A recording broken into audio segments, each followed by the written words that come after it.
Good evening, everyone. This is Wayne over at the Alchemical Tech Revolution YouTube channel. Tonight, we're going to look at a little book called The Externalisation of the Hierarchy by Alice A. Bailey. Copyright 1957 by Lucis Trust. And if you are not familiar with Lucis Trust, this is actually the publishing house that handles all of the United Nations documents.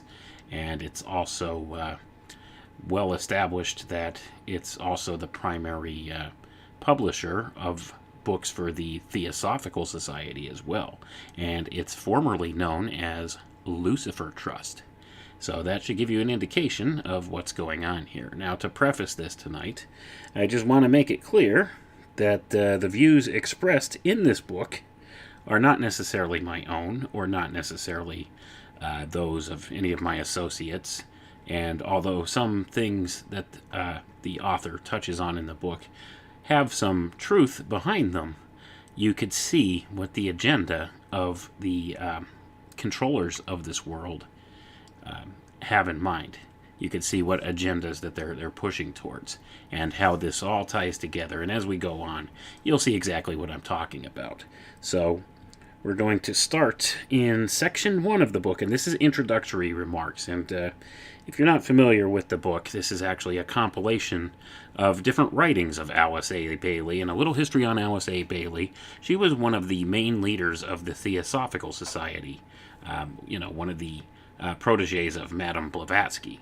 So this contains an awful lot of esoteric type work and different things of that nature. And you'll see how it kind of gets a little involved with some stranger types of things, occult ideas and things of that nature.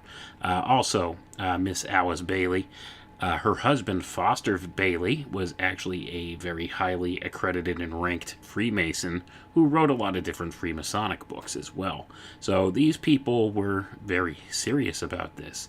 And you'll see where this is going as we progress through here. I'm just going to read into a short section of the introductory part of the book here. And as I was saying, it's organized in like different categories. Like she has it categorized by different writings that she has done through the years. In fact, the first part in the introductory remarks here is titled The Period of Transition, and she wrote this back in March of 1934. So let's go ahead and start reading here, and I may stop at some points and interject some of the points I would like to make in here as well. So let's carry on here. One of the results of the world condition at this time is the speeding up of all the atomic lives upon and within the planet. This necessarily involves the increased vibratory activity of the human mechanism, with a consequent effect upon the psychic nature, producing an abnormal sensitivity and psychic awareness.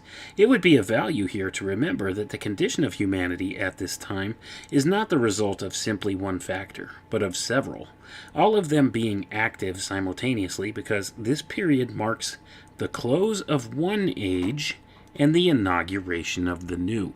Okay, taking a pause here, folks. Listen to that very carefully.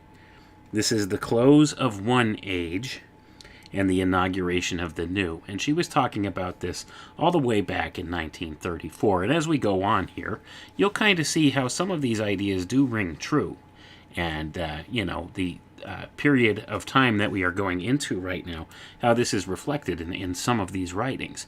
But you'll also begin to see how the views of these people are very twisted and inverse to the natural order and inverse to the way things should be here in the natural world. So as we move on, you'll kind of see the angle that these folks have taken towards these things. Let's get back to the reading. So we just said, because this period marks the close of one age and the inauguration of the new. So the next sentence here says, the factors to which I refer are primarily 3 in number. Number 1, this is a transition period between the passing out of the Piscean age, with its emphasis upon authority and belief, and coming in of the Aquarian age, with its emphasis upon individual understanding and direct knowledge. Let's take a pause there for a moment, folks. What have we been seeing lately? And specifically, what has Crow been saying on Crow 777 Radio? He's saying that he sees this as being how we're exiting the age of belief and entering an age of knowing. And this is exactly what Alice Bailey is saying here. I think it's apparent that we're definitely at some kind of a conjunction point of the different ages here. I think we're actually seeing a lot of different things unfolding before us, and just exactly what we could make of that, who knows? I mean, that's the whole thing. A lot of this stuff was predicted primarily in the biblical book of Revelation, and there are other places where, these kind of things have been predicted, and it's all talking about the same stuff. I mean, when you go back and you look at things like, say, maybe the Kali Yuga, or, you look at the biblical book of Revelation, you look at these different prophecies of these different societies, and the different religious views and the different views of end time scenarios, you could always see that a lot of these same themes keep coming up. And one of these is the changing of the age. And this has been talked about by a lot of the New Age wackos for a long time now. They're entering the age of Aquarius.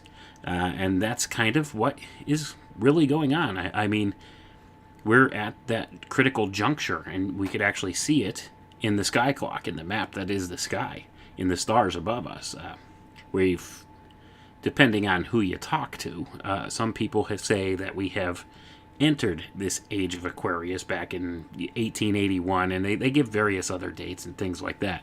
But it's kind of questionable, because observations of the observer could see that we're clearly still in what could be considered astrologically or astronomically the age of Pisces. We're still in that kind of a framework when you actually observe naturally. But this is talking about this switching of the age. So let's get back to this. I don't want to ramble on too long about that point, but I thought it was important to point it out. So we had said, okay, this is a transition period between the passing of the Piscean age, with its emphasis upon authority and belief, and the coming in of the Aquarian age, with its emphasis upon individual understanding and direct knowledge. The activity of these forces, characteristic of the two signs, produces in the atoms of the human body a corresponding activity. We are on the verge of new knowledges, and the atoms of the body are being tuned up for reception. Those atoms which are predominantly Piscean are beginning to slow down their activity and to be occultly withdrawn, and that's in quotation marks there, as it is called, or abstracted, whilst those which are responsive to the new age tendencies are, in their turn, being stimulated and their vibratory activity increased. Point number 2. The World War, and as an aside here, she's speaking of what they referred to at the time as the Great War, or World War I, because remember, the time of this writing was 1934. So, the World War marked a climax in the history of mankind, and its subjective effect was far more potent than has hitherto been grasped. Through the power of prolonged sound, carried forward as a great experiment on the battlefields all over the world during a period of 4 years from 1914 to 1918, and through the intense emotional strain of the entire planetary populace, the web of etheric matter called the quote-unquote veil of the temple, which separates the physical and astral planes, was rent or torn asunder, and the amazing process of unifying the two worlds of physical plane living and of astral plane experience was begun, and is now slowly going on.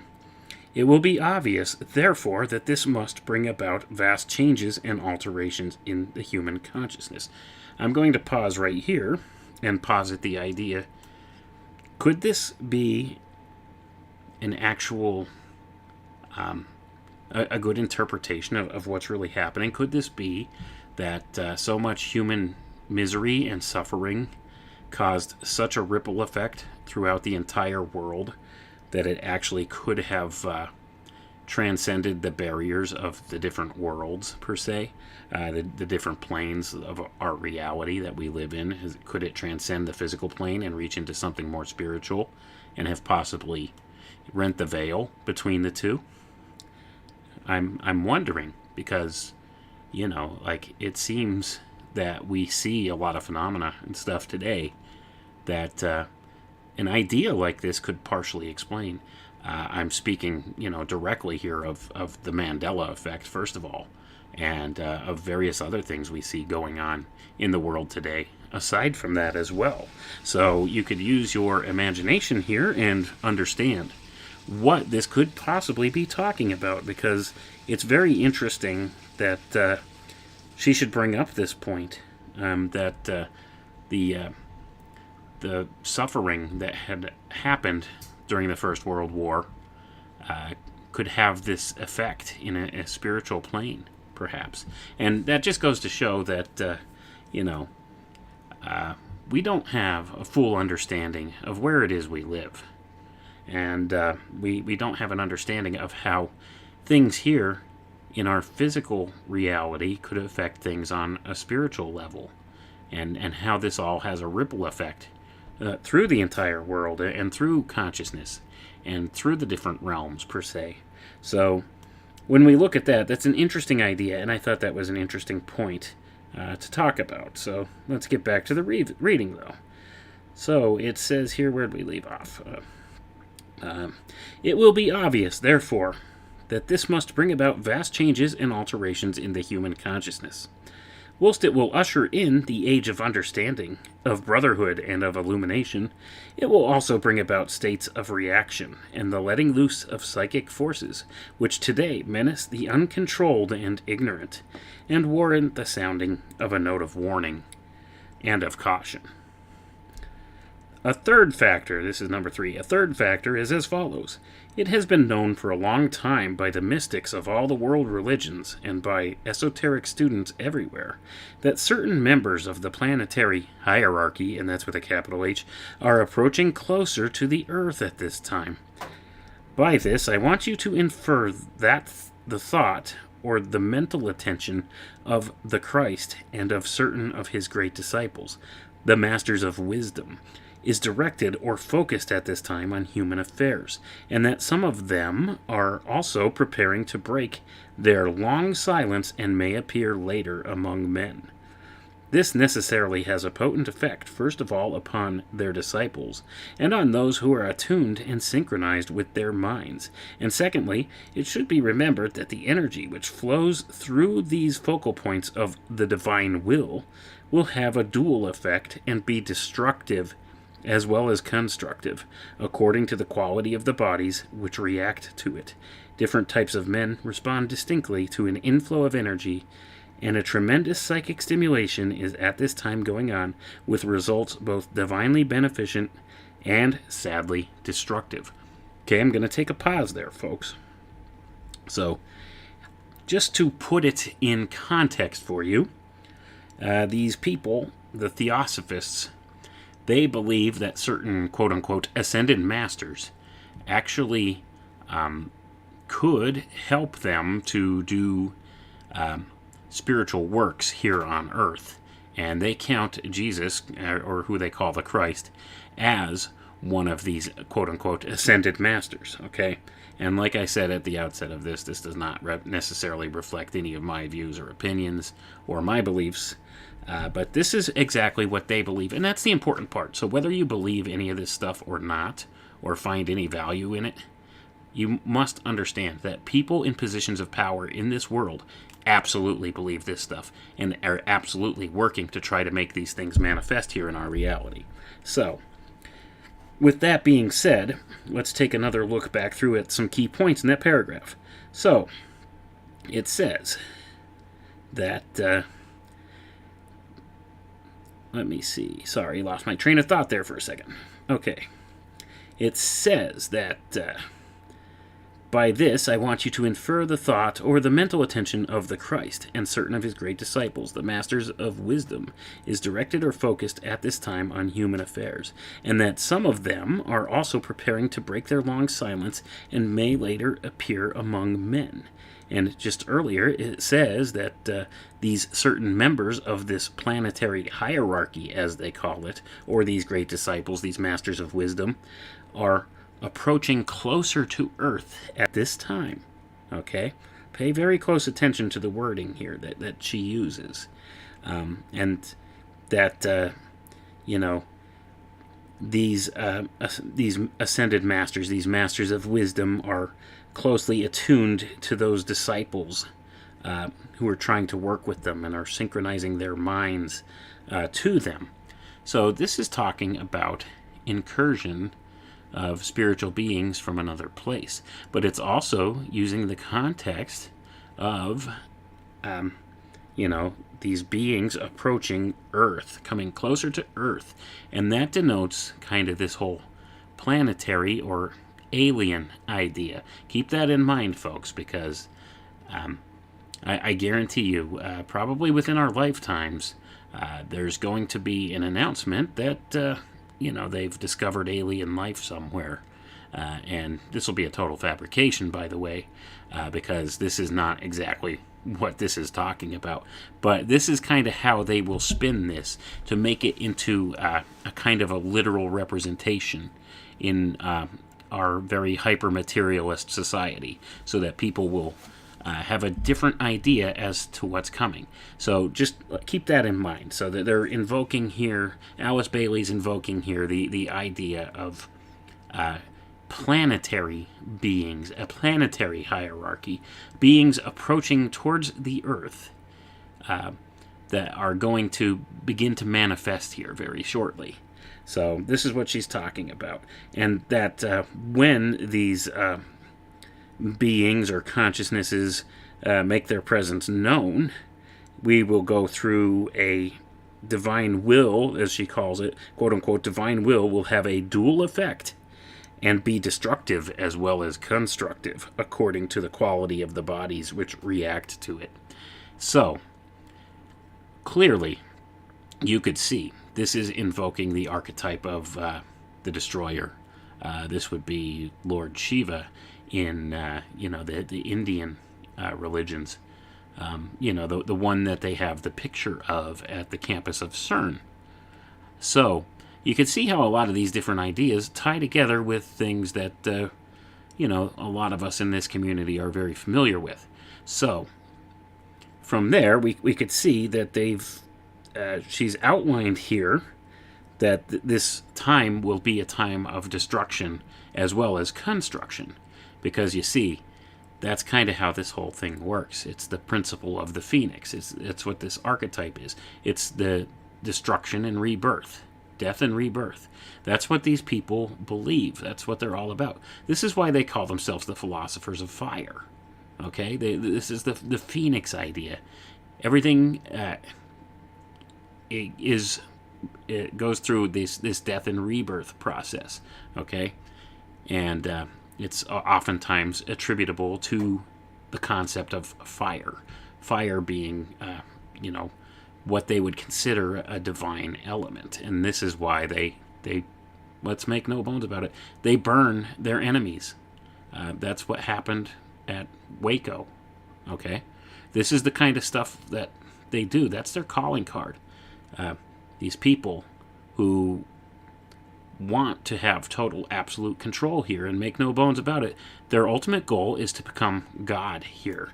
And they're actually using the transhumanist movement to do so. They believe it's closer than ever before through the use of high technologies. And I know I've discussed this a million times before, and it always falls back to this. But the idea of transhumanism has its roots back in these occultic doctrines.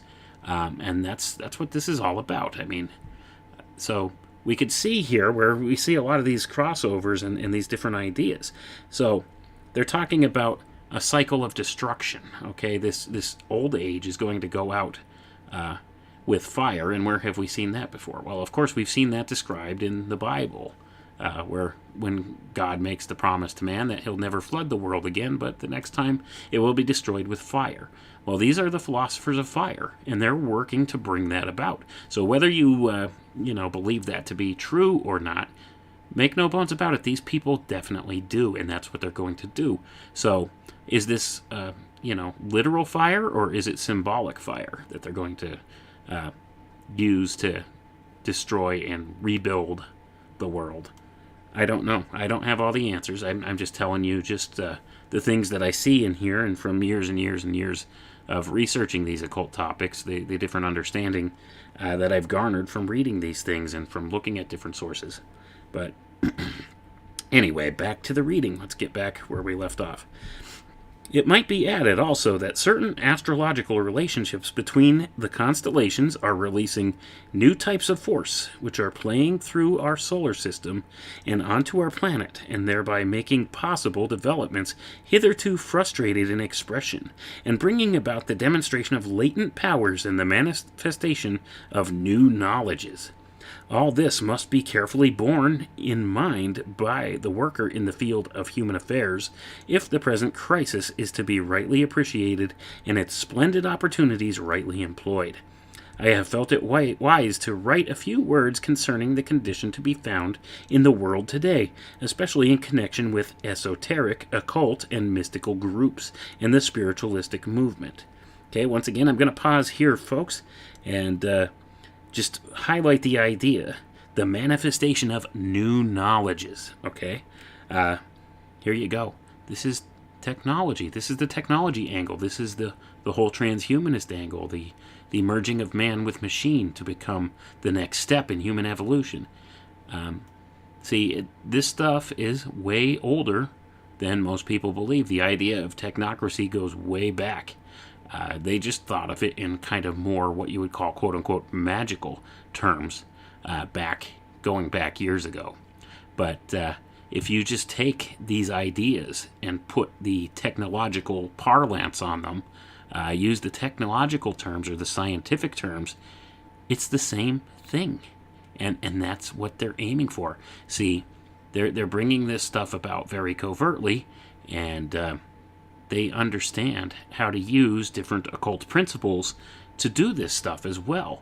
So they're trying to merge these ideas and completely invert our reality so that they could be masters of it and control it. So this is what they're talking about here. But anyway, let's get back.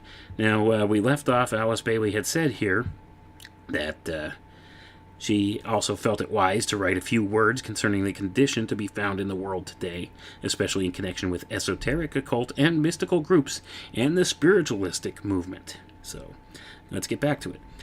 All true spiritual thinkers and workers are much concerned at this time about the growth of crime on every hand, by the display of the lower psychic powers, by the apparent deterioration of the physical body, as shown in the spread of disease. Listen to that, the spread of disease, and by the extraordinary increase in insanity, neurotic conditions, and mental unbalance. I'm going to pause right there, folks. Have you looked around the world lately? Boy, this is true in spades right now, isn't it? Let's get back to it. All this is the result of the tearing of the planetary web, or also known as the veil, which we discussed earlier, just an aside there. And at the same time, it is a part of the evolutionary plan and the providing of the opportunity whereby humanity may take its next step forward. I'm going to pause there again, folks. There it is. I just told you about this. Transhumanism. Humanity 2.0, the next step in evolution.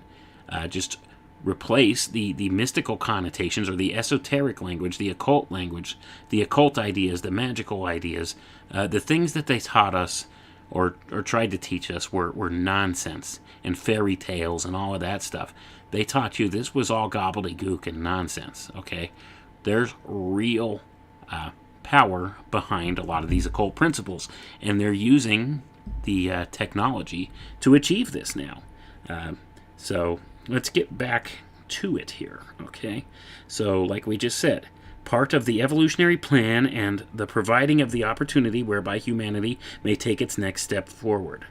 The hierarchy of adepts has been divided in opinion if so unsuitable a word can be applied to a group of souls and brothers who know no sense of separateness, but only differ over problems of quote-unquote skill in action over the present world condition. Some believe it to be premature and consequently undesirable, and providing a difficult situation, whilst others take their stand upon the basic soundness of humanity and regard the present crisis as inevitable and brought about by the developments in man himself. They look upon the condition as educational and as constituting only a temporary problem which, as it is solved, will lead mankind on the way to a still more glorious future. But there is, at the same time, no denying the fact that great and frequently devastating forces may have been let loose upon the earth, and that the effect is a cause of grave concern to all the masters, their disciples, and workers. Did you hear that, folks? There is at the same time no denying the fact that great and frequently devastating forces have been let loose upon the earth, and that the effect is a cause of grave concern to all the masters, their disciples, and workers. Isn't that interesting? Let's move on. The difficulty can, in the main, be traced back to the overstimulation and the undue strain placed upon the mechanism of the bodies, which the world of souls in physical incarnation have to employ as they seek to manifest on the physical plane and so respond to their environment. The flow of energy pouring through from the astral plane and, in a lesser degree, from the lower mental plane is brought in contact with bodies that are unresponsive at first and over-responsive later. It pours into brain cells which, from lack of use, are unaccustomed to the powerful rhythm imposed upon them, and humanity's equipment of knowledge is so poor that the majority have not sense enough to proceed with caution and to progress slowly. Therefore, they are soon in danger and difficulty. Their natures are oft so impure or so selfish that the new powers which are beginning to make their presence felt, and so opening up new avenues of awareness and contact, are subordinated to purely selfish ends and prostituted to mundane objectives. The glimpses vouchsafed to the man of that which lies behind the veil are misinterpreted, and the information gained is misused and distorted by wrong motives. But whether a person is unintentionally a victim of force or brings himself in touch with it deliberately, he pays the price of his ignorance or temerity in the physical body, even though his soul may go marching on. Let's pause there for a moment, folks. Do you hear the hubris here? This Alice Bailey, she's speaking as if she's one of authority and she's better than everybody, and that she doesn't see the fault in her own ways, but she sees it in all these other people who seek these occult ideas or are going down these occult paths, these ritual magic paths and things of that nature. How they're being purely selfish and using the power and the knowledge that they have for selfish purposes and things like that. But these people would never do that, right? You see how they always try to give themselves the moral high ground, even though they don't have it. They think themselves better than us, and that's the bottom line here. So you could see what she's talking about here. And you could also see that they firmly believe that they're letting loose these kinds of energies upon the world here, and they actually actively work towards this stuff. This could be equated to demonic possession of sorts or things of that nature. That's kind of what she's talking about here when it gets down to it. Allowing different spirits access to your physical form to help manifest things here. That's kind of what we're looking at. So, but she says that the person who may unintentionally be a victim of this force brings himself in touch with it deliberately. He pays the price of his ignorance or temerity in the physical body, even though his soul may go marching on. Let's continue on here. It gets a little more interesting here. It is of no use at this time to close one's eyes to the immediate problem or to endeavor to lay the blame for the sad failures. The occult wrecks for the half-demented psychics, the hallucinated mystics, and the feeble-minded dabblers in esotericism at the door of their own stupidity or upon the backs of some teachers, groups, or organizations. Much blame can indeed be placed here and there, but it is the part of wisdom to face facts and to realize the cause of that which is everywhere transpiring and which can be stated as follows. And we'll pause here for a moment again, folks. There's that hubris again, right? She's better than everybody else. I've seen this with so many people who study these occult ideas or consider themselves magicians or things like that. They're so arrogant. They think they have all the answers. They think they know it all. They think they're much better than everybody else. They're more powerful. But these other stupid dunderheads, they don't know what they're doing. And, they're the ones that cause misery and strife.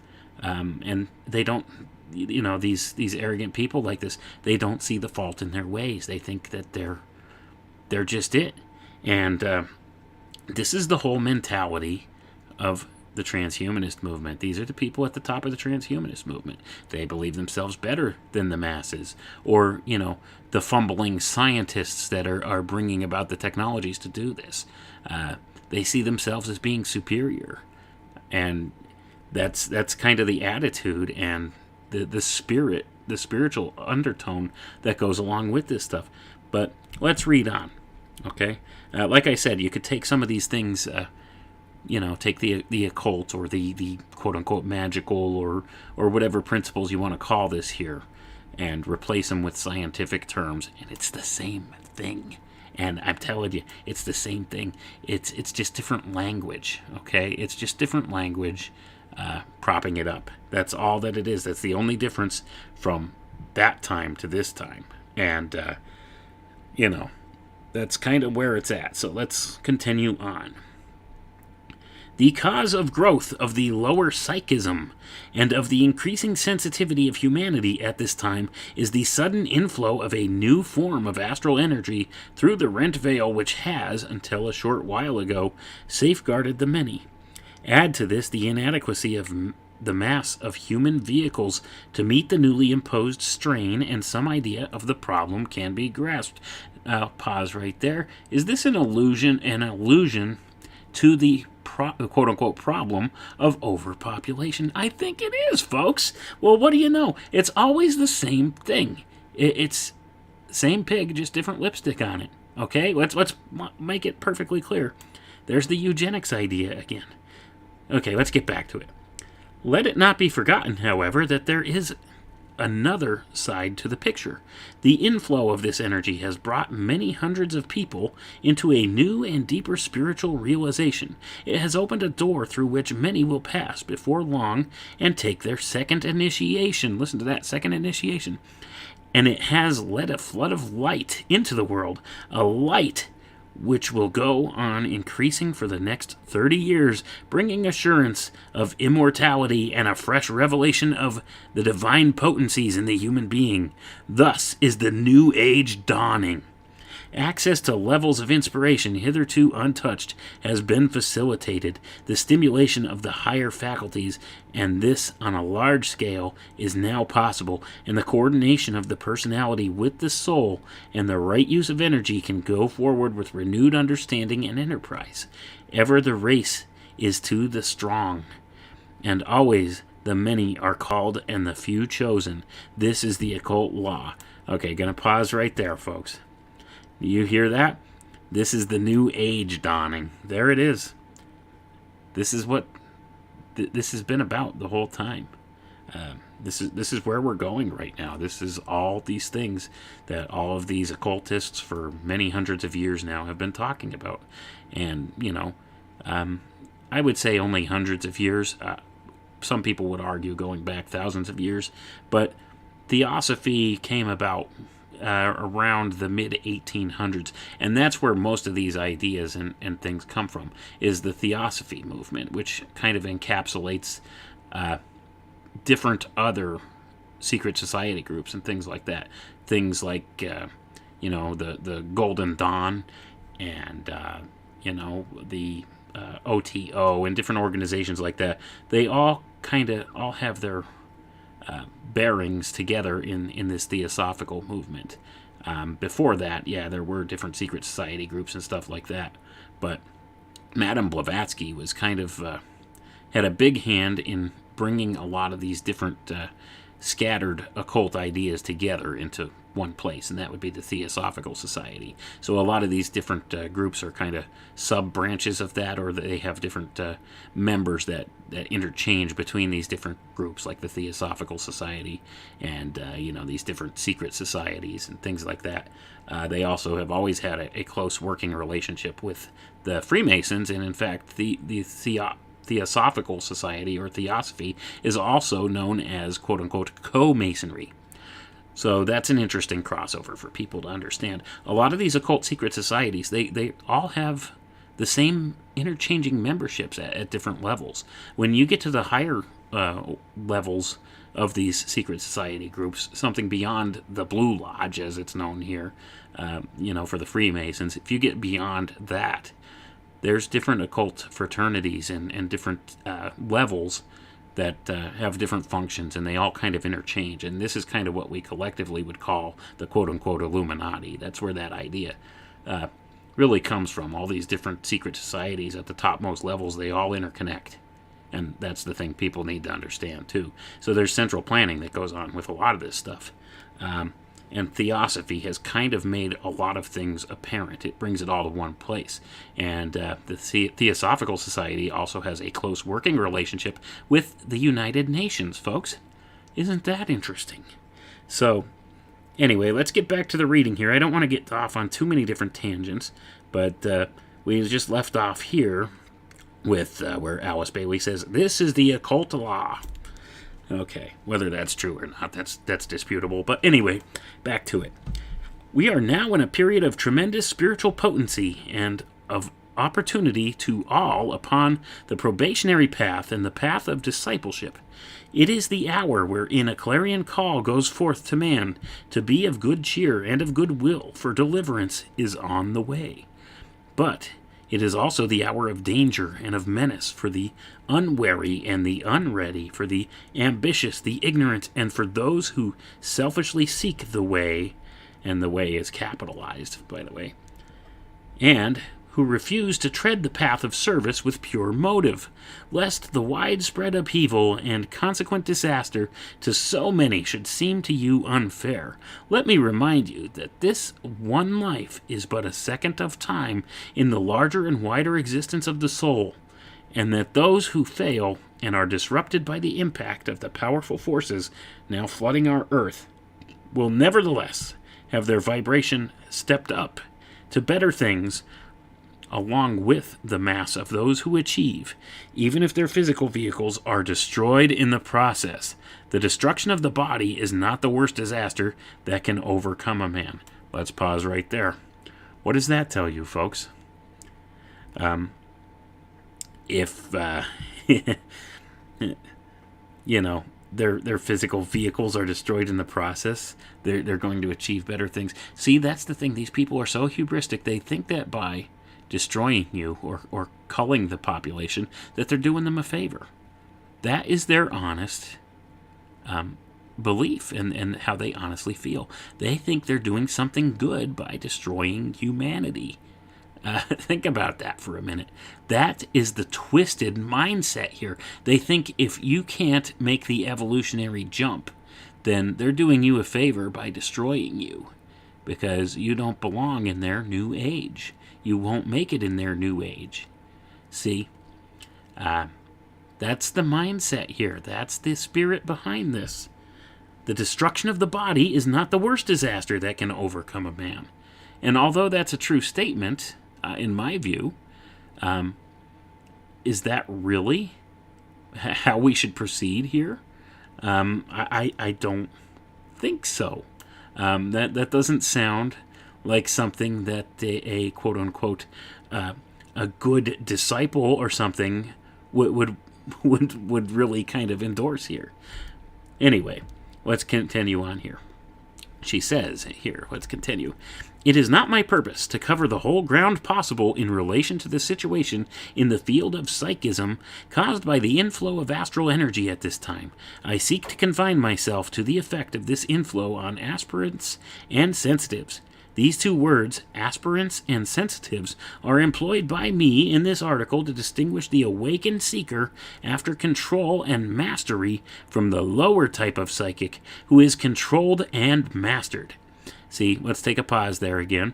She's using different terms, aspirants and sensitives, and she's naming people here to distinguish between who she calls, quote-unquote, awakened seekers after control and mastery, and the lower types of psychism, or the lower types of psychics, which are the quote-unquote controlled and mastered. See, there it is again. There's the class warfare. There's the eugenics idea. It's all encapsulated right there. There's the we're superior, you're inferior. There's going to be this break in humanity, and those of us who are the superior ruling class will, we're better than you, and we'll have control over you. And let's go down and continue on here now. So it says, it is necessary here to remind you that psychism, so-called, can be divided into the two following groups. And she has them broken down here in a little chart. The first chart says higher psychism, and under higher psychism, there's some descriptive terms here. It says it's divine, it's controlled, it's positive, it's intelligently applied, and mediatorship. Okay? And then there's lower psychism. Instead, right across the chart from divine, it says animal, and these are the corresponding principles between the two. If you look, higher psychism is divine, lower psychism, animal. So they're saying right there that you're the material animal. This is the hyper-materialist trap that we're being shifted into. This is the paradigm we're being pushed into. See, this is what the controllers want. They want to have, they want to be divine. They want to be the rulers. They want to have this higher position than you. So they believe themselves to be divinely inspired. And when it comes down to it, what these people truly believe is that unless you're even initiated into one of their secret orders, you don't even have a soul. That's what a lot of them believe at the topmost levels of these groups. They just see you as nothing more than cattle or animals. And this proves it out right here. So let's continue on. Also under lower psychism, across from where in the higher psychism category or column it says controlled, it says uncontrolled. And higher psychism says positive, lower psychism says negative. Higher psychism says intelligently applied, lower psychism says automatic, or, that's kind of like what we would call like your limbic brain or something like that. Think about that. They're saying that they have the higher intelligence. That's the attribute of them, and the lower psychism is the attribute of the limbic system. Those automatic responses your body does without you thinking about it. Then in higher psychism it says mediatorship, and in lower psychism it says mediumship. So let's distinguish between those two. Mediatorship means pretty much control. We'll step in and mediate, and we'll control things. Mediumship means you're just a vessel being controlled by somebody when it comes down to it, or by something. So this is what the distinction they have in mind. So see, they have the people separated into these two categories here. So let's continue on. These distinctions are little understood, nor is the fact appreciated that both groups of qualities indicate our divinity. All are expressions of God. See that? I'm going to pause right there again. See that? How she's saying all of these are expressions of God. So it's your divine place to be an animal, to be a slave, to be a stooge, used by the greater people, the greater race. We'll get there. We'll get there. It's in here too. This is racism tied up in this as well, folks. We'll see that when we get down further. Okay, let's keep going. There are certain psychic powers which men share in common with the animals. These powers are inherent in the animal body and are instinctual, but they have, for the vast majority, dropped below the threshold of consciousness and are unrealized and therefore useless. These are the powers, for instance, of astral clairvoyance and clairaudience, and the seeing of colors and similar phenomena. Clairvoyance and clairaudience are also possible on mental levels, and we then call it telepathy, and the seeing of symbols for all visioning of geometric forms in mental clairvoyance. All these powers are, however, tied up with the human mechanism or response apparatus, and serve to put the man in touch with aspects of the phenomenal world for which the response mechanism, which we will call the personality, exists. They are the product of the activity of the divine soul in man, which takes the form of what we call, quote unquote, the animal soul, which really corresponds to the Holy Ghost aspect in the human microcosmic trinity. All these powers have their higher spiritual correspondences, which manifest when the soul becomes consciously active and controls its mechanism through the mind and the brain. When astral clairvoyance and clairaudience are not below the threshold of consciousness, but are actively used and functioning, it means that the solar plexus center is open and active. And they're referring there to the chakras there, folks. When the corresponding mental faculties are present in consciousness, then it means that the throat center and the center between the eyebrows are becoming awake and active. But the higher psychic powers, such as spiritual perception with its infallible knowledge, the intuition with its unerring judgment, and psychometry of the higher kind with its power to reveal the past and the future, are the prerogatives of the divine soul. These higher powers come into play when the head and heart centers, as well as the throat center, are brought into activity as the result of meditation and service. So I'm going to pause right there again, folks. You see, this woman claims that, if you get to be a high enough adept, you could have these powers. You'll know the future. You'll know the past. You'll be able to know all of this stuff. You'll be able to have clairvoyance and clairaudience. You'll be able to know all these things and do all these things. It's nonsense, folks. When it comes down to it, it's nonsense. This woman did not have these abilities. No amount of seeking could have gotten her to these abilities. This is a trap, okay? For those people that seek out occult wisdom and occult knowledge and this quote-unquote magical power or whatever you want to call it, it's all lies and deceptions. This is the carrot that they dangle before you to get you chasing after this stuff. This is how these secret societies work. They always dangle a secret in front of you. This unattainable secret. See, you could do this. You could become God. That's the promise. Okay? And that's where all of this stuff comes into play when we get to the whole transhumanist idea and stuff here too. And the technocracy idea.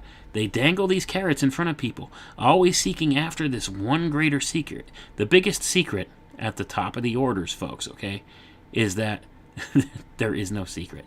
Okay? That's the bottom line. They'll try to dangle all these ideas. Well, if you get to be, as adept as I am, you'll be able to do this and that and have these powers and abilities and be able to see the future and know things and this and that. And you know what? It don't work like that. Seeking this initiation through these initiatory rites and these secret societies, it's all a deception. See, this is the biggest secret of all. It's the secret on how to control people. Okay? That's what they teach. That's what the ones at the topmost levels of the power structure know how to do. They know how to entice people into doing their will by offering them these ideas. And at the end of the day, these ideas are false. They're largely false. I've never seen any evidence to support that any of these things she's talking about here are necessarily doable. Is it possible? Yes, it's possible. And I believe some people can tap into different psychic abilities and things of that nature. But I don't think it's the product of seeking down this type of a path in the secret societies. They use it as a means to control people. They promise you that, if you follow my teachings and do what I say, then at some point you'll become enough of an adept that you'll be able to do these things. And then eventually you'll become an ascended master. See, that's how it works with these people. They use these promises to try and entice people. And then by the time a lot of these people get far enough down the road and realize, well, some of them may realize what's going on, it's too late for them to back out because they're hip deep in this stuff. And they've got just so many things that could be used against them. They're blackmailable. See, this is the same way it works with politics. It's a blackmail economy. Once they know things you've done that are a little bit unsavory, they could use that against you. So you dare not rat them out either. And you just try to go along to get along. And that's largely what happens at, a lot of times when these people get high enough in these secret societies. They figure out, hey, you know what? I think I'm on the wrong side here. And, sometimes people try to walk away from that, and sometimes they just go along and keep quiet because that's the only way they could get through. But anyway, that's neither here or there. So let's continue on here. So she says here, continuing, let the student, however, remember two things. That the greater can always include the lesser, but the purely animal psychic does not include the higher. So see that? The greater can always include the lesser. So what she's saying here is you could be, one of these greater, these higher psychism people, but still only kind of physically manifest in, an animal psychic type way. But, the animals, the people lesser than us, they could never get better. Okay, you're good like us. So this is a means of control too. This is kind of like a puffing somebody up kind of thing, playing on their ego. So this is something that of course she would tell her disciples or whatever, the people following her. Just because you don't see that you have these powers, it doesn't mean you're not on the right side. You just got to keep working at it. You see, that's the whole idea. This is how they entice people and get people caught up in this stuff. It's really kind of, it really is disturbing at times that they get these people caught up in these different ideas and try to convince them of this stuff and get them wrapped up in this game. And it's a mental game, folks. It's a psychological game. See, that's the biggest secret at the top of it all. The psychological tricks and tactics that you use to control people. And it's being used to manipulate society at large at this point. Let's continue on, though. That between the lowest type of negative mediumship and the highest type of inspired teacher and seer are found a vast diversity of grades, and that the centers are not uniformly developed in humanity. See that? There it is again. She's saying, well, just because you can't do these things, maybe you're just not enough of an adept yet. You haven't hit that level quite yet, but you could keep working towards it because you're not one of the animals or the general public. So you can kind of see where this goes. See, that's the carrot that they dangle in front of people to keep them doing their will. Let's continue on. The complexity of the subject is great, but the general situation can be grasped. The significance of the opportunity proffered can be understood, and the right use of knowledge be employed to bring good out of the present critical period, and thus the psychic and spiritual growth of man can be fostered and nurtured. Okay, so you see what she's doing there. She's telling people, you could have these extraordinary abilities. You could learn all this stuff. I could teach you these secrets. You need to follow me, do what I say, and we need to work towards this bringing in of this quote-unquote hierarchy. And that's what it's all about. Now, next part, I'm going to skip down here a little bit. We're going to skip down to a different writing here she did called The Present Urgency, and this was written October 10th, 1934. I have somewhat to say to those who are the recipients of my words as embodied in my books and pamphlets, and who, with mental interest and devotion, follow out as far as may be my line of thought. See how, first of all, just as an aside here, see how self-centered she is, how full of herself she is here. I have somewhat to say to those who are the recipients of my words as embodied in my books and pamphlets. See, she's presenting herself as an authority on these things, but she's really not offering people anything of value. She's just telling them, follow me. And, yeah, she does sprinkle through some true information and some good occult ideas. Well, I guess you could call them good, like feasible occult ideas in here, or feasible esoteric kind of knowledge in here in little bits and pieces. But it's nothing that is going to lead to anything good for people. Okay, it's just leading to more control and more followers and disciples for her. That's what she's doing here. You could kind of see the writing on the wall if you learn to read between the lines. Anyway, let's continue on. She says, I have for years, ever since 1919, and you want to count the ways there, folks, sought to aid you to the best of my ability. The hierarchy, here we go, this gets interesting here, listen, pay attention. The hierarchy, a name covering the working disciples of all degrees, has for hundreds of generations sought to aid humanity, and since the 15th century has steadily approached closer to the physical plane and sought to make a deeper impact on the human consciousness. And I'm going to pause right there, folks. The 15th century she's talking about. She's saying how this quote-unquote hierarchy has steadily approached closer to the physical plane. Listen to that. Steadily approached closer. So she's talking about spiritual ideas here. She's talking about a spiritual hierarchy, not the hierarchy in the sense of what she says up here when she says the hierarchy, and she says in parentheses, a name covering the working disciples of all degrees. Okay?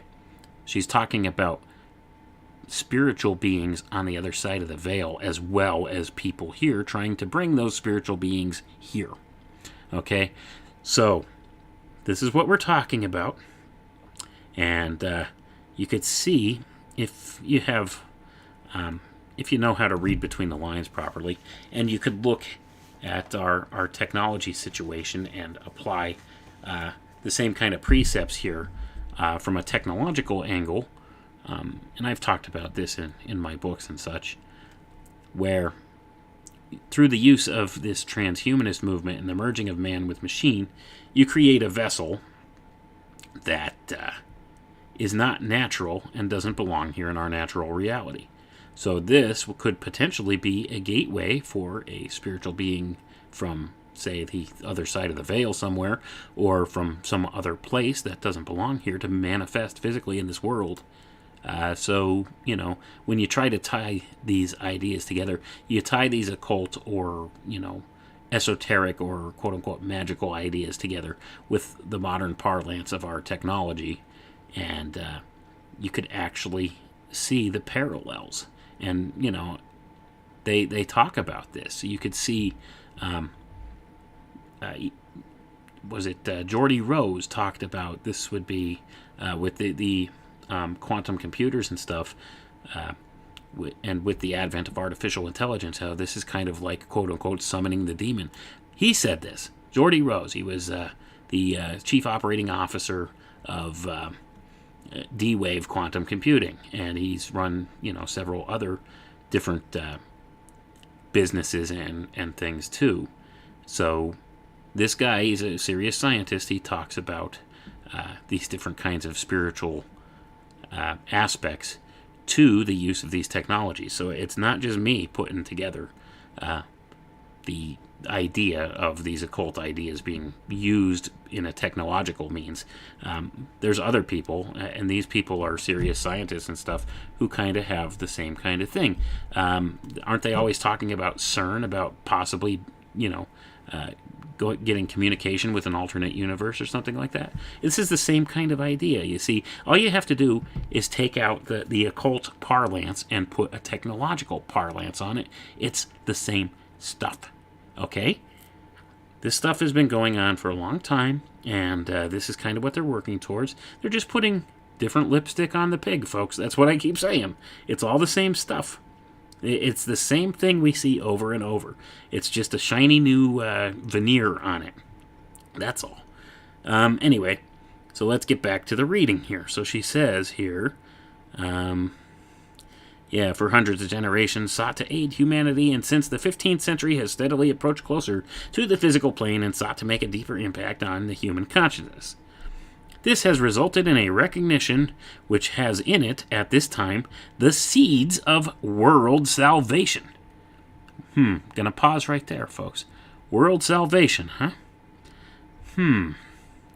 What salvation are they talking about? Well, what do we know about salvation? Like, who is the key figure that we know who offers us salvation? Well, that would be Jesus, right? Well, this is an alternate Jesus they're talking about. This is Antichrist. This is the spirit of Antichrist. Let's continue on. Until the 15th century, the pull and the magnetic appeal was from the side of the watching elder brothers. Today, so numerous are the inner and outer disciples, and so many are the world aspirants, the pull and the magnetic appeal are largely equalized. And what will happen in the world unfoldment and in the recognitions by the races will be the result of mutual interplay of the two intents. And she says in parentheses here, I am choosing my words with care. And I'll attest to that. She's definitely using her words with care here. But why is she using her words with care? Well, it's to cover up the true meanings of what she's saying, so that only those who have been read into, the rights of the higher orders here will understand what it is she's saying. Okay? So let's continue. It says, the intent of the masters to help humanity, and that of the world aspirants and disciples to aid in that helping. And let's go back and just review a couple of these sentences here. It says, what will happen in the world unfoldment and in its recognitions by the races, be careful, listen to that, races, she's talking about races, will be the result of mutual interplay of the two intents. And she's talking about the magnetic appeal from the side of the watching elder brothers. So who's these watching elder brothers? Well, these could be referred to in extra biblical texts like the Book of Enoch as, say, the Watchers. And what do we know about that? This is talking about fallen angels, folks. If you want to make the distinction there, this is who's watching from the other side of the veil. This is who they're trying to bring forth. See? Listen to that. If you read between the lines, you can see what she's talking about. So, let's go ahead and continue on here. And it gets more interesting as we go. So let's go on. Esoterically speaking, a point of contact, a moment of spiritual intercourse, in parentheses, or not parentheses, in quotation marks, sorry, is imminent. And out of that moment, a new world can be born. Let's pause again. A point of contact, a moment of spiritual intercourse, is imminent. And out of that moment, a new world can be born. This is exactly talking about the arrival of the Antichrist, folks. This falls back to also different ideas, such as in occultism and occult history here. Things like what the disciples of Aleister Crowley tried to perform, and we're talking about Jack Parsons and L. Ron Hubbard back in the Nevada desert in the 1940s. This would be like the Babylon working. This is the same kind of thing. All this stuff, it's all the same thing. I'm telling you, it's all interconnected. It all ties together. It's all about trying to invoke the spirit of Antichrist into the world, and it's the same thing going on today with transhumanism. This is just the next step. This is how they actually are able to bring these spiritual manifestations into physical reality by changing the gateway, which is the human mind, and attaching it to something artificial, a computer network, an integrated computer network. So this is what it's talking about. And I know it may sound very far out there for some people listening, but I assure you, the deeper you dig into this, the more you will find that this is true. This is what it's about. This is what we're looking at. This is, all revealed in the book of Revelation and stuff as well. So let's go ahead. We'll continue on here. Let's see. Okay, here's where we left off. If that can be brought about, then there can be reestablished on earth the condition which was brought to an end in earlier days, when the hierarchy, in order to further man's mental development, withdrew behind the scenes for a period. If this spiritual contact can be brought about, it means that the hierarchy will no longer be hidden and unknown, but will be recognized as present upon the physical plane. This would at first be necessarily on a small scale, and the recognition will be confined to the aspirants and disciples. Increasingly, the new group of world servers will be active in every nation and found functioning throughout the entire world. Going to pause there again, folks. Doesn't this sound like an alien invasion narrative? Yeah, it does.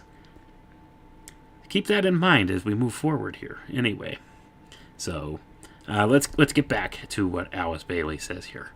Let's continue on.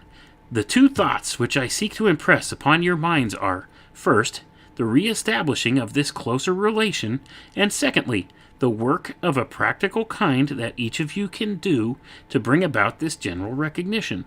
I seek to emphasize the point that the final activity which will bring about the spiritual event must come from the outer plane of physical life. All of us who are occupied with the plan for the next 3 years, it says in parentheses or in quotation marks, are seeking, and that's code, folks. Let me just break that down. That's code. The next 3 years, she's not talking about a literal 3 years, okay? That's code. That's why she put it in quotation marks, the next 3 years. What that exactly means, I haven't really ascertained yet, because I don't really have the cipher to decode the coded language here, because these people oftentimes will put things, cryptic things, in the written words that they put down that only people who have the verbal teaching, the secret verbal teaching from them, would understand.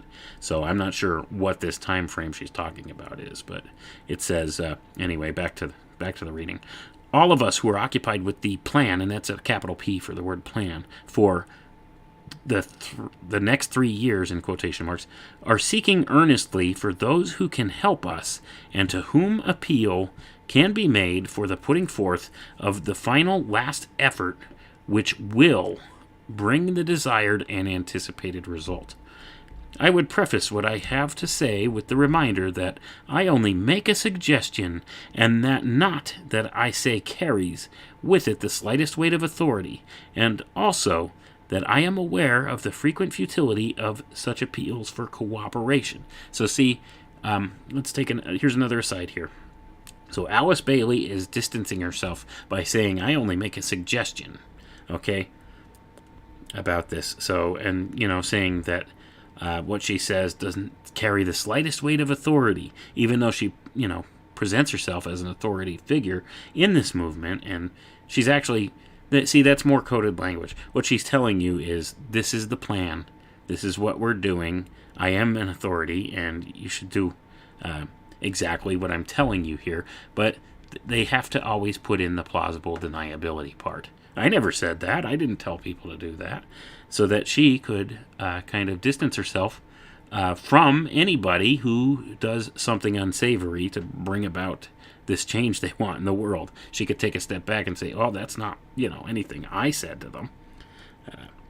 They misunderstood, that kind of thing. See, that's another way that the power structure operates. They keep things purposely vague a lot of times, or they use like negative language towards it.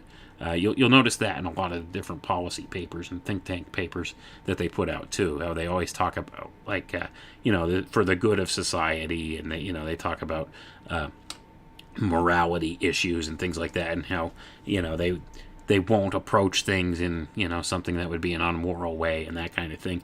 You could always read between the lines and know that they mean the exact opposite of what they're saying, because that's just the way these people operate. Anyway, let's get back to this. So let's continue. Here's where we left off.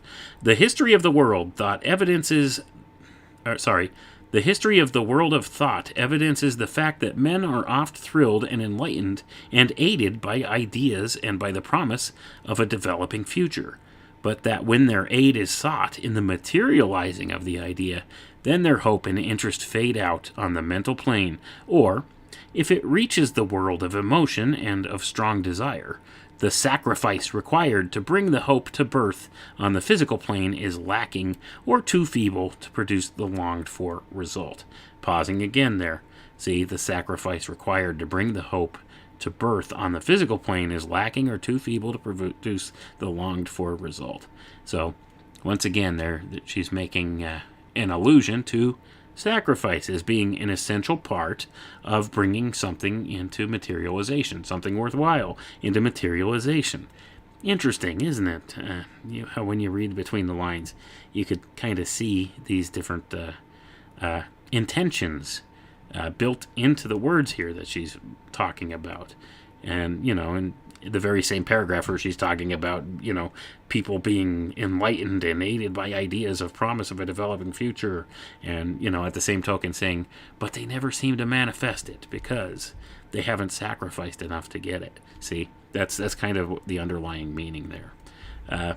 Anyway, let's continue on. I don't want to ramble on too long.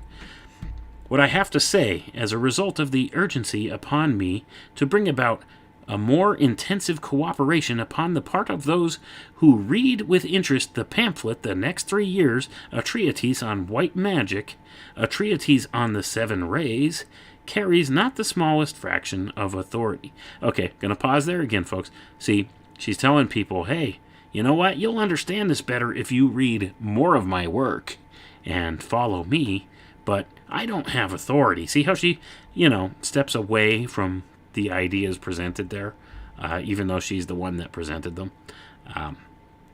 Anyway, but that's neither here or there. I haven't looked at either of these treatises that she mentions here, but I'll have to take a peek at what exactly they say.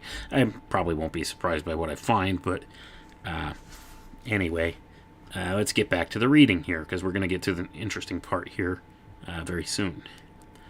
It says, I only appeal to you in the hope of intensifying your effort for the space of the next 2 years. One has already passed, because after the early autumn of 1936, any effort along this particular line will either have failed or will no longer be required in this particular form. So she's making allusion to the autumn of 1936. So let's kind of count the ways there. 36, that's your 3 sixes idea. That's your 666 idea. Autumn, the fall.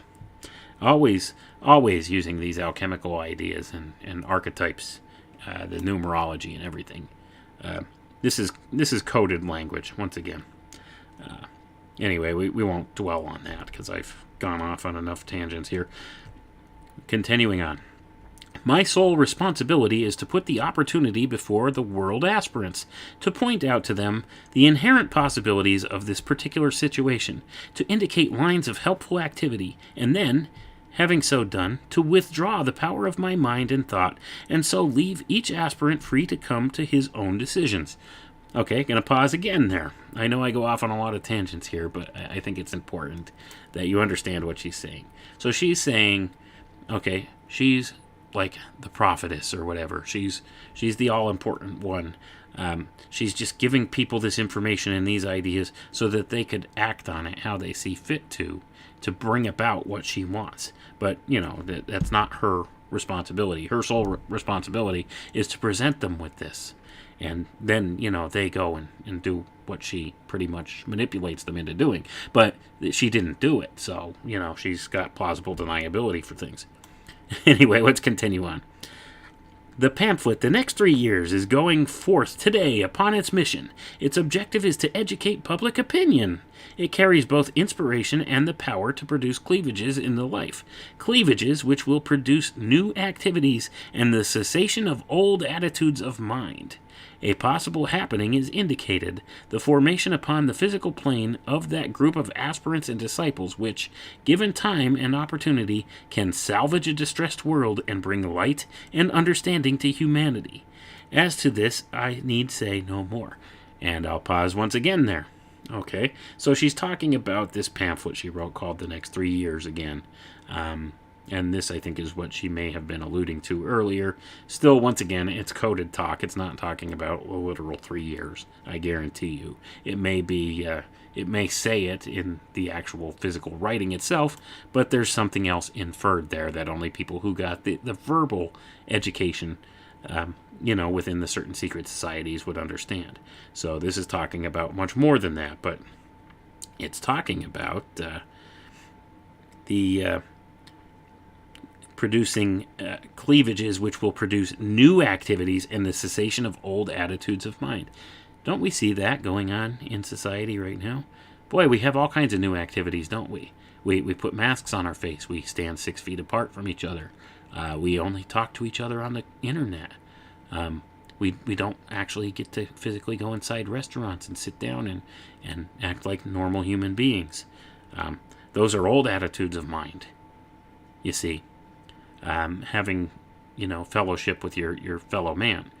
Those are old attitudes, and they need to be replaced with new activities, see. And only then can, these wonderful aspirants, that follow these ideas, only then can they salvage this distressed world and bring light and understanding to humanity. So, need I say more there, Alice Bailey? Let's continue on. It says, all of you have read the plan as it is embodied in the pamphlet, and the challenge to faith and to appeal to your service is before you. The next 2 years will see the decision as to whether the fusion of the inner and the outer groups of world servers can be made, or whether more time must elapse before the earlier ancient cooperation between the hierarchy and humanity can be reestablished. Okay, gonna pause right there. There it is, folks. There is the surefire tell that this woman is a charlatan at best, okay, and I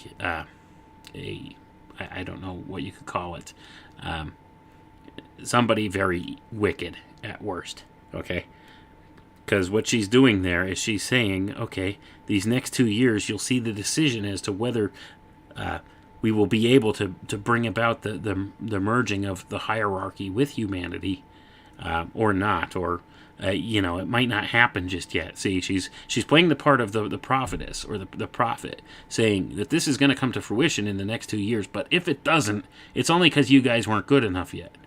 See, that's how this works. So, she's got that, first of all, that plausible deniability, and she tries to save face because, that's why I'm the all-knowing one, but it didn't come about because, you guys just weren't ready for it. It's all the rest of you. You see how the hubris here works, and how, they use this kind of deception to manipulate people.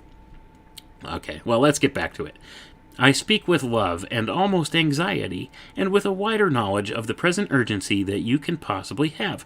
I couch what I have to say to you in the form of certain questions, which I ask that you should put to yourselves with quietness and sincerity. Question 1. Do I really and in truth desire the establishment of this closer interplay between the inner and outer worlds? If so, what am I prepared to do in order to bring this about? Do you see the mind control and the mind warping programming going on here, folks? Number 2. Is there any way in which I can make a definite contribution towards this desired end? Recognizing my special circumstances, what more can I give in, first of all, meditation, in understanding of the plan, or in love of my fellow man? Forget not that meditation clarifies the mind as to the fact and nature of the plan, that understanding brings that plan into the world of desire, and that love releases the form which will make the plan materialize upon the physical plane. To these 3 expressions of your soul I call you. All of you, without exception, can serve in these 3 ways if you so desire. You hear that? You can meditate, you can understand the plan, and love your fellow man. Doesn't sound all that negative, does it? Well, you got to figure what else is all couched in this idea that they're not telling you here. What's the hidden motivations behind it? What's the intent? What have we determined about the intent or the intention of this woman from the get-go here? Anyway, let's continue on. Number 3. The objective of all the work to be done at this time is to educate public opinion and to familiarize the thinking people of the world with the urgency and the opportunity of the next 2 years. If this is indeed so, what am I doing to make this possible? To elaborate this question, first, have I spoken to all I could in my environment, or have I been held back by fear? Or secondly, have I made possible the wide distribution of the pamphlet on the subject? Its distribution is in its present form is possible only until the fall of 1936, and the time is therefore short. You hear that? So she's talking about this pamphlet once again, and I'm telling you, folks, this is coded talk because there's the fall of 1936 again, and the time is short, and that's an allusion to the Book of Revelation again, right there, because let him count the number of his name. And also, the devil sends the beast with wrath because he knows the time is short. There it is. It's all right there in that same sentence. And that's the thing. A lot of times these people use coded language like that to convey ideas. And only once you get better at looking at a lot of this stuff, you can pick out the inference that they put in the sentence. So that's what she's talking about right there. Once again, we're looking at the Antichrist idea, okay? Also, have I aided in a material and financial way as far as is possible? Can I do more than I have done so far to help to meet this requirement? There it is. There's always financing and material things in there. Have I aided in a material or a financial way? And that's where the rubber meets the road with a lot of these people. They seek that kind of worldly wealth and power and stuff like that. So they have these fools given of their time and their money and their resources to help them bring about these kind of ideas. Anyway, let's move on here. The next one is, what more of my time can I give to help this work, to aid those who are distributing the pamphlet, or to gather people together for discussion? Can I not dedicate some time every day to this definite idea and service? Pay attention to that word service. She talks about it here a lot. She's looking for people to serve this whole Antichrist ideal. Let's continue on. Responding to my appeal will involve sacrifice. Listen very carefully, folks.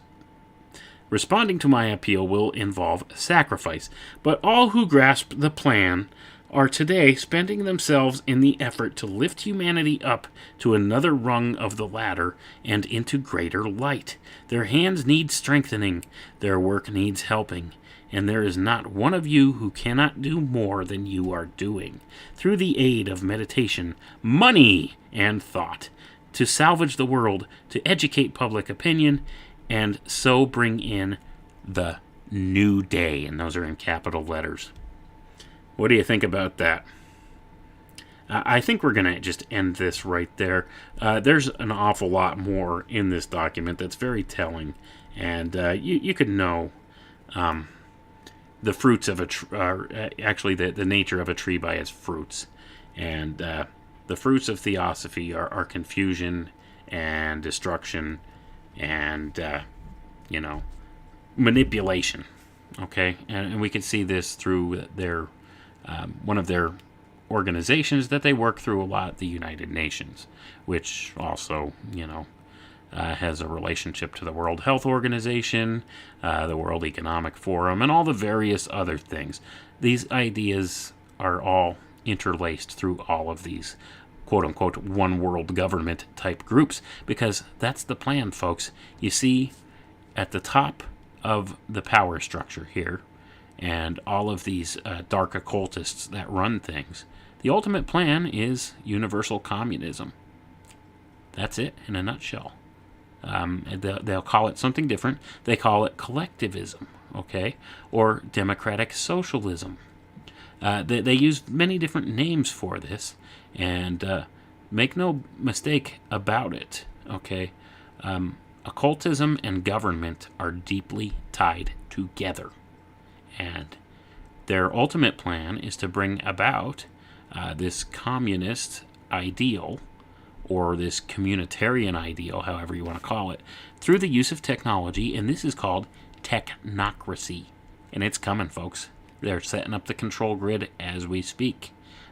That's what's going on in the world today. Has everything to do with transhumanism, has everything to do with government, has everything to do with the occult and the dark occultists that run things. They plan on bringing this stuff about. It has everything to do with the things mentioned in the book of Revelation. Everything from the mark of the beast all the way on up, the rest of it, the Antichrist, all of it. It all ties together in this technocratic plan. this transhumanist control grid that's being set up right now.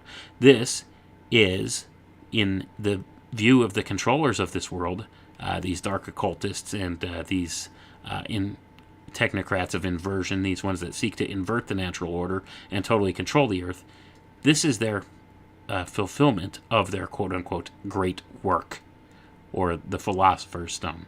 This is what they're seeking to do, and Alice Bailey outlines it very well. What they're seeking to do is bring in the Antichrist spirit and the Antichrist spirit's compatriots, these different spiritual forces, into the world. Okay, that's exactly what they're talking about. And they're going to do this through technocracy. And we could watch it going on in the world around us. This is what this talks about. This is the externalization of the hierarchy.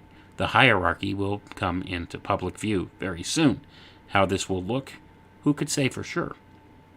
Okay, but I do think they may use the false alien invasion narrative to make something like this manifest, to make it more believable to the modern parlance in the modern world. Okay, they may use that as a way of doing it, but be assured, it's not really aliens. It's most likely going to be something brought about by the artificial intelligence control grid and the merging of man with machine. That's more likely what we're going to see. It's probably going to be the result of genetic engineering of sorts, or the uses of technology, and that's what the quote-unquote real alien will look like. But that's probably the narrative they'll give us, this false alien invasion type scenario. Or, the aliens have been coming here for years and secretly working with just a few adepts in government or in these secret programs. That's what Alice Bailey was talking about here, too. See, they might use that narrative to fool the world into buying into this whole idea. Oh, and they're here to help us. They're our space brothers. Have you heard that? The space brothers? They're our space brothers, and they're here to help. They're so interested in us. They just want to help us, but we've been just so very backwards and behind spiritually and stuff. But now we're just about ready, and they're going to help us, and they're going to solve all the world's problems, and it's going to be great. All you got to do is take the chip, take the vaccine, all that kind of thing. I don't know how this will come about, or these a lot of what I'm saying here is just my speculations as to ways they might try to present this kind of scenario to people to make it more believable to them. Okay, and they've really been pushing the whole alien agenda very hard in the recent decades. So that may be a way they go with it. It may not. I could be totally wrong. Maybe I'm off my rocker here with all that, but there's definitely a real transhumanist plan, and there's definitely real technologies that they're developing, and there's definitely people who have developed these technologies and studied these technologies who are saying, that the spiritual implications are exactly what I'm talking about. The manifestation of demonic forces or something of that sort, archonic forces, into our reality. So you could see how many of these ideas all cross over, and it all ties back, once again, to the ancient mystery schools and the occult teachings thereof in these secret societies that interlock at many levels. And this book here by Alice Bailey, The Externalization of the Hierarchy, talks about actually, revealing the plan, revealing the existence of this hierarchy to the public, of these spiritual forces that behind the scenes kind of give people in the control structure their marching orders. Okay, so this, in my view, these things, there's an intelligence beyond human that's guiding all of these different ideas and the different scenarios going on in our world today, and this will be what is revealed. Okay, that's what the whole premise of this book, The Externalization of the Hierarchy, is about. That this hierarchy will reveal themselves very soon. And this is also synonymous with the revelation of the Antichrist and his minions in the book of Revelation of the Bible. It all ties together. And you could see it going on through the use of these technological ideas in our modern world. Anyway, thanks for tuning in, folks, and I'll catch you next time. Like and subscribe. Have a good night.